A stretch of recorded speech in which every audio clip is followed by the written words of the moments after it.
ईश्वर नहीं है और ईश्वर बिल्कुल नहीं है। जिसने ईश्वर को रचा वो बेवकूफ है, जो ईश्वर का प्रचार करता है वो दुष्ट है और जो ईश्वर की पूजा करता है वो बर्बर है।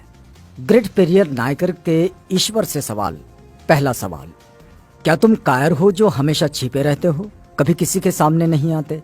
दूसरा सवाल, क्या तुम खुशामद परस्त हो जो लोगों से दिन रात पूजा अर्चना करवाते हो? तीसरा सवाल, क्या तुम हमेशा भूखे रहते हो जो लोगों से मिठाई, दूध, घी आदि लेते रहते हो?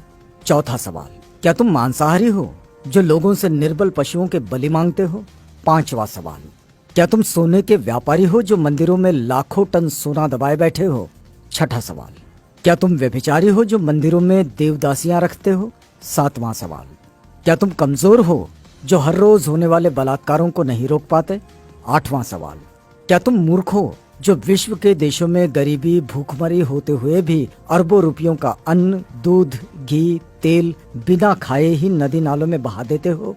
नौवां सवाल, क्या तुम बहरे हो जो बेवजह मरते हुए आदमी, बलात्कार होती हुई मासूमों की आवाज नहीं सुन पाते? 10वां सवाल, क्या तुम अंधे हो जो रोज अपराध होते हुए नहीं देख पाते? 11वां सवाल, क्या तुम आतंकवादियों से मिले हुए हो जो रोज धर्म के नाम पर लाखों लोगों को मरवाते रहते हैं?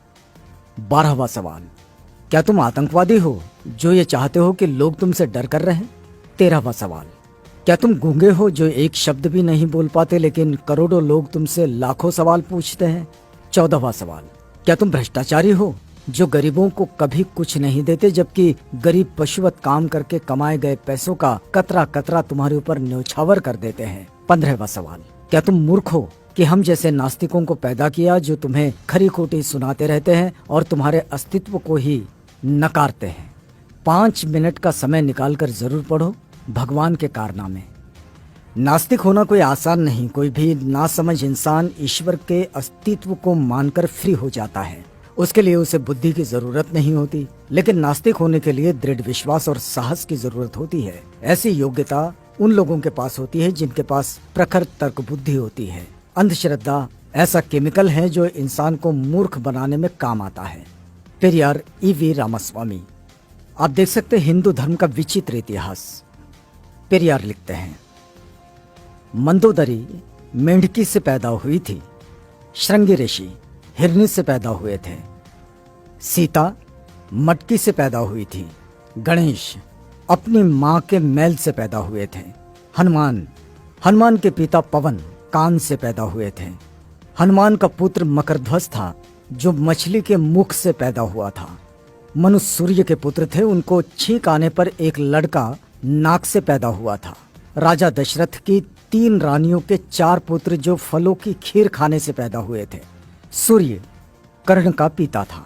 भला सूर्य संतान कैसे पैदा कर सकता है? वो तो आग का गोला है।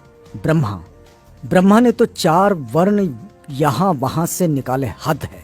अछूत का बनाया हुआ चमड़े का ढोल मंदिर में बजाने से मंदिर अपवित्र नहीं होता। अछूत मंदिर में चला जाए तो मंदिर अपवित्र हो जाता है। उन्हें इस बात से कोई मतलब नहीं कि ढोल किस जानवर की चमड़ी से बना है। उनके लिए मरे हुए जानवर की चमड़ी पवित्र है पर जिंदा अछूत अपवित्र। लानत है ऐसे धर्म पर। बुद्धिजीवी प्रकाश डालें, दिमाग की बत्ती जलाओ, अंधविश्वास भगाओ। यदि पूजा पाठ करने से ही बुद्धि और शिक्षा आती तो पंडों की औलादें ही विश्व में वैज्ञानिक, डॉक्टर, इंजीनियर होते हैं। वहम से बचो, अपने बच्चों को उच्च शिक्षा दिलवाओ, क्योंकि शिक्षा से ही वैज्ञानिक, डॉक्टर, इंजीनियर और शासक बनते हैं, पूजा पाठ से नहीं। अतः वहम का कोई इलाज नहीं है और शिक्षा का कोई जवाब नहीं है।